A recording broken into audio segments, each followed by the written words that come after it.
दोस्तों, स्वयं माता रानी ने बताया कि जो कोई भी इस चैत्र नवरात्रि के पावन दिनों में इस देव वृक्ष को छू लेगा उसकी गरीबी दूर हो जाएगी। जी हाँ भक्तों, अगर आप में दम है, साहस है तो इस चैत्र नवरात्रि में किसी भी दिन इस देव वृक्ष को बिना किसी को बताए चुपचाप छूकर इस मंत्र को बोलकर चले आना। कंगाल भी बनेगा धनवान, इतनी धन दौलत आएगी कि संभाल नहीं पाओगे। जन्मों जन्मांतर की गरीबी तत्काल हो जाएगी दूर, आने वाली 7 पुश्तें भी बैठे बैठे खाएंगे। अगर आपको इस बात पर विश्वास नहीं हो तो इस बार की चैत्र नवरात्रि पर प्रैक्टिकल करके देख लेना।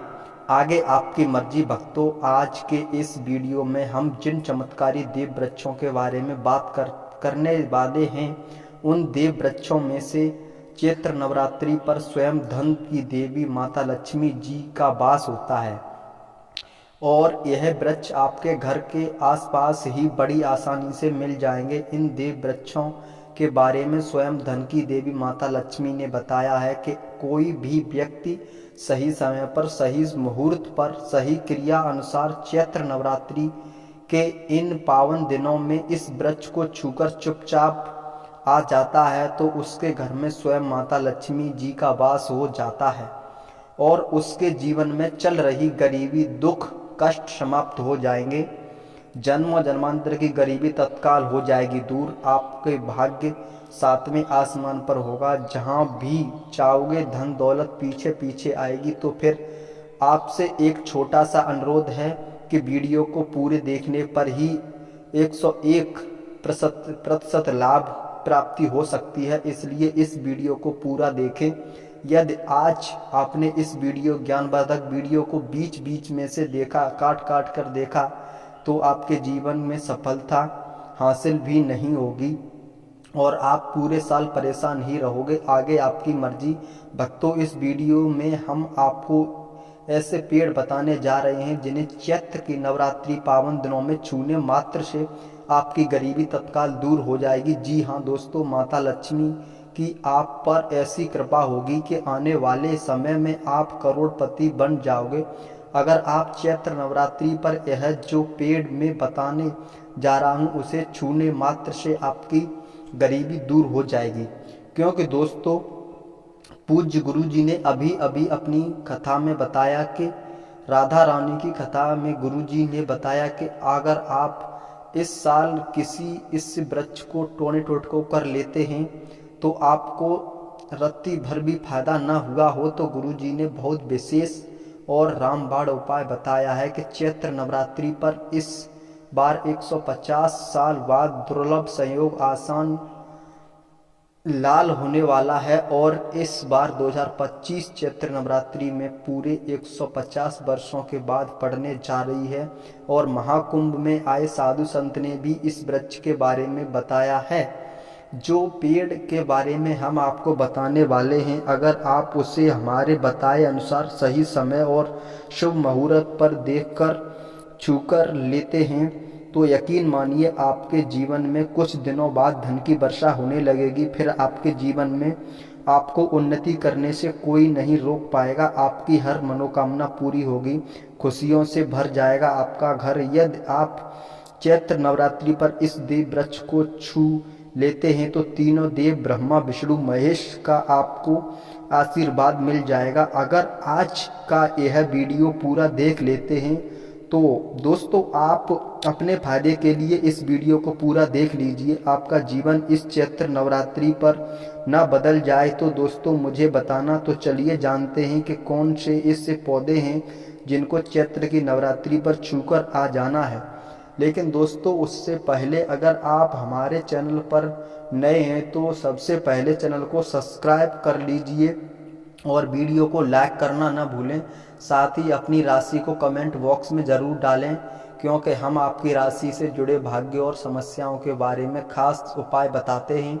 इससे आपकी परेशानियां जल्दी दूर हो जाएंगी, इसलिए अपनी राशि कमेंट बॉक्स में ज़रूर डाल दें। तो चलिए भक्तों, अब हम इस वीडियो पर ज़्यादा बकवास न करते हुए वीडियो को शुरू करते हैं। देखिए दोस्तों, हिंदू संस्कृत में कई तरह के पौराणिक मान्यताओं को महत्व दिया गया है कि कई ऐसे पेड़ होते हैं जो कि देव वृक्ष कहे गए हैं और काफ़ी शुभ भी माने गए हैं। प्रकृति में मौजूद कई ऐसे पेड़ पौधे हैं जो कि हमारे जीवन में चल रही परेशानी को दूर कर देते हैं। खास बात यह है कि पेड़ पौधे की न सिर्फ लोग पूजा करते हैं बल्कि औषधि के रूप में भी प्रयोग करते हैं। कई प्रकार की बड़ी से बड़ी बीमारी को ठीक करते हैं और वेद पुराणों में भी कई प्रकार के पेड़ पौधों का उल्लेख है। भक्तों, यदि आप भी चैत्र नवरात्रि में पावन दिनों में इन वृक्षों को छू लेते हैं तो आपको महादेव का ऐसा आशीर्वाद मिलेगा जिससे कि आपके जीवन की समस्त परेशानियां दूर हो जाएंगी। दोस्तों देखिए, बात ऐसी है कि हमारा काम तो है सलाह देने का, केवल सलाह ही दे सकते हैं। जब आप इसको माने या न मानो आपकी मर्जी। लेकिन भक्तों एक बात जरूर कहेंगे कि अगर मान लोगे तो आपका बेड़ा पार हो जाएगा। भक्तों, ज्योतिष मान्यताओं के अनुसार गुरुजी ने कहा है कि इस चैत्र नवरात्रि पर स्वयं दुर्गा माता इस चमत्कारी पौधे पर विराजमान रहेंगी, जिसकी बात आगे हम इस वीडियो में करने वाले हैं। और अगर आप इन पेड़ों को हमारे बताए अनुसार बिना अपना ज़्यादा दिमाग लगाए, बिना अपनी बुद्धि चलाए इनको छूकर आ जाते हैं तो इसी से आपका बेड़ा पार हो जाएगा और उसी वक्त तीनों देव ब्रह्मा विष्णु महेश का आशीर्वाद आपको तुरंत मिल जाएगा। फिर आपको धनवान बनने से स्वयं विधाता भी नहीं रोक पाएंगे। भक्तों, हम उन चमत्कारी वृक्षों को बताते हैं इससे पहले हम आपको चैत्र नवरात्रि के बारे में जानकारी दे देते हैं ताकि आपको उन देव वृक्षों को छूने के लिए सही शुभ मुहूर्त का पता चल जाए। आइए जानते हैं कि जैसे कि आप सभी जानते हैं कि चैत्र नवरात्रि की शुरुआत 30 मार्च से हो चुकी है और इसका समापन 6 अप्रैल को होगा। इसी दिन कन्या पूजन भी किया जाएगा और इसी दिन नवरात्रि का समापन हो जाएगा। नवरात्रि के 8वें दिन में 31 मार्च को 2 व्रत एक साथ पड़ रहे हैं, यानी कि महाब्रह्मणी और माँ चंद्रघटा पूजा एक ही दिन होगी। ऐसे में यह नवरात्रि 8 दिन में ही होगी। मित्रों, चैत्र नवरात्रि में इस बार दुर्गा माता हाथी पर सवार होकर पृथ्वी लोक पर पधार चुकी हैं। हमारे हिंदू सनातन शास्त्रों में वर्णित है तथा मान्यताओं के अनुसार अगर नवरात्रि पर यदि माता दुर्गा का आगमन उनके वाहन सिर्फ पर ही नहीं बल्कि हाथी पर होगा तो मान्यता के है कि दुर्गा का हाथी पर सवार होकर आना बहुत ही शुभ कल्याणकारी होता है। जीवन सुखमय हो जाता है, भक्ति का भरपूर लाभ भक्तों को मिलता है, आत्मा को सुकून मिलता है, दुर्गा माँ भरपूर आशीर्वाद देती हैं। तो चलिए आपका ज़्यादा समय बर्बाद न करते हुए बताते हैं कौन से पेड़ पौधे हैं। दोस्तों, हिंदू धर्म के अनुसार माता दुर्गा के अनेक स्वरूप कहे गए हैं, जिसमें वृक्षों को भीमा देवी के स्वरूप में कहा जाता है।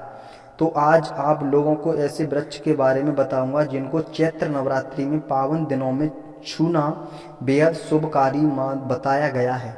चैत्र नवरात्रि में इनको छूने मात्र से शत्रु दोष, कर्ज दोष, गरीबी दोष समाप्त होते हैं।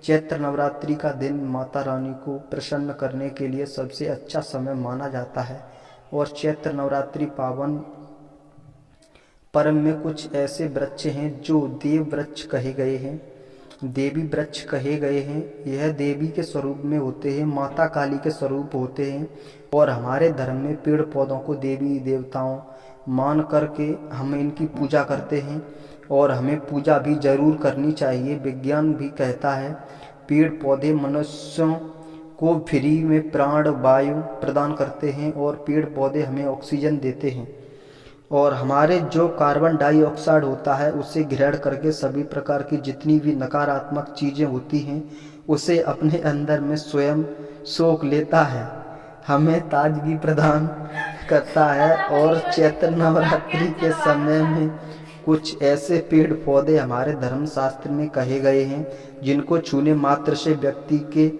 बंद किस्मत के ताले खुल जाते हैं। व्यक्ति का सौभाग्य चमक जाता है। हमारे शास्त्रों में पेड़ पौधों को बहुत ही गुणकारी कहा जाता है, क्योंकि इनमें साक्षात देवताओं का वास होता है। अनेक बीमारियों का उपचार पेड़ पौधों में ही छुपा है। पेड़ पौधों में कई जड़ी बूटियां पाई जाती हैं और भगवान श्री कृष्ण ने गीता में स्वयं कहा है कि वृक्षों में पीपल का वृक्ष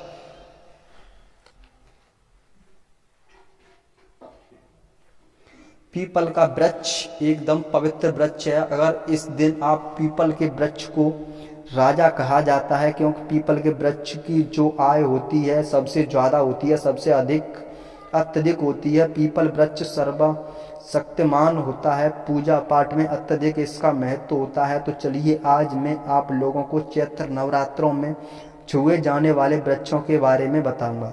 तो कमेंट में जय माता रानी अवश्य लिख दीजिए। जब माता रानी लिखा जाता है तो माता दुर्गा उस व्यक्ति से सबसे बहुत जल्दी प्रसन्न हो जाती हैं। दोस्तों, हमारे धर्मशास्त्र में अनेक ऐसे वृक्ष हैं जिन्हें कल्याणकारी और मंगलकारी माना गया है। यह वृक्ष केवल पर्यावरण के लिए नहीं बल्कि हमारे जीवन के लिए भी बेहद महत्वपूर्ण होते हैं। खासकर अगर आप इन वृक्षों को छूते हैं तो आपकी सारी परेशानियां, कष्ट, दुख और तकलीफें खत्म हो जाती हैं। चैत्र नवरात्रि पर इन वृक्षों का असर कई गुना बढ़ जाता है। इस दिन शक्तिधर लोक में आ जाती है और इस दिन हर वस्तु में प्राण और चेतना का संचार होता है। जब यह शक्ति पूरे ब्रह्मांड में फैली होती है तो जितने भी पेड़ पौधे, जीव जंतु और अचल वस्तुएं, सब में शक्ति जागृत हो जाती है। इस विशेष समय में अगर आप देवी स्वरूप कहे गए पेड़ पौधों को छूकर आ जाते हैं तो आपके जीवन में दुख, कष्ट, रोग, परेशानियां सारी खत्म हो जाती हैं। खासकर काल सर्प दोष, मंगलकारी दोष, शनि दोष, राहु दोष जैसी समस्याएं तत्काल अपना असर छोड़ देती हैं और में पूरी तरह से समाप्त हो जाती हैं। भक्तों, आज मैं आपको 4 से 6 ऐसे वृक्ष के बारे में बताने जा रहा हूँ जिन्हें धर्मशास्त्र में बहुत महत्वपूर्ण माना गया है। ये चारों वृक्ष आपके जीवन में सुख, समृद्धि और खुशहाली लाने के लिए बेहद प्रभावशाली होते हैं। इसलिए इस वीडियो को ध्यान से देखना, क्योंकि अगर आपने इस वीडियो को बीच बीच से काट कर देखा तो बाद में आपको पछताना पड़ सकता है। चैत्र नवरात्रि पर्व ऐसा, आपको लंबी लंबी पूजा पाठ करने की जरूरत नहीं होती। बस अगर आप इन विशेष वृक्षों को चैत्र नवरात्रि के पावन दिनों में सही तरीके से छू लेते हैं और उनका आशीर्वाद ले लेते हैं तो आपकी सारी समस्याएं और गरीबी खत्म हो सकती है। यह वृक्ष इतने शक्तिशाली होते हैं कि आप अपनी आंखों से इनका असर देख सकते हैं। और ख़ास बात यह है कि ये सारे वृक्ष, देव वृक्ष, आपके आसपास आसानी से मिल सकते हैं। तो आप इन्हें अपने घर के पास से ही ढूंढ सकते हैं। अब वीडियो में आगे बढ़ने से पहले अगर आपने अभी तक कमेंट बॉक्स में जय माता रानी नहीं लिखा है तो कृपया कमेंट में जय माता रानी जरूर लिखें। इससे हमें बहुत अच्छा लगता है जब आप हमारे वीडियो में कमेंट करते हैं और उसे लाइक करते हैं। इससे हमारा मनोबल बढ़ता है और हम अच्छे से जानकारी आपके लिए लेकर आते हैं। तो अब हम बात करते हैं कि कौन से वे 3 ऐसे वृक्ष हैं जिन्हें हमें चैत्र नवरात्रि पावन दिनों में छूकर आना चाहिए। यह वृक्ष न सिर्फ आपके जीवन को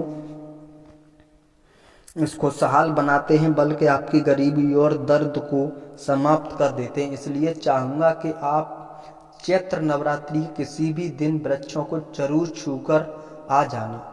इन दिनों वृक्षों की पूजा करने में आपको अनगिनत लाभ मिल सकते हैं। तो चलिए भक्तों, अब हम जानते हैं कि वे देव वृक्ष जिन्हें छूने से हमारी गरीबी खत्म हो जाती है और आयरन, सुख, समृद्धि आगमन होता है। पहला वृक्ष बेल वृक्ष, जिसे हम खासकर तौर पर पूजा में इस्तेमाल करते हैं। चैत्र नवरात्रि बेल का पेड़ महत्वपूर्ण माना गया है। दूसरा वृक्ष है दोस्तों पीपल का वृक्ष। इसे भी बहुत ही पवित्र वृक्ष माना जाता है। अगर नव दुर्गा के स्वरूप में स्कंद पुराण की कथा में भी कहा गया है कि वृक्ष में से महावस्वरी निकलती हैं और ये वृक्ष बहुत ही पवित्र वृक्ष होता है। दोस्तों तीसरा वृक्ष होता है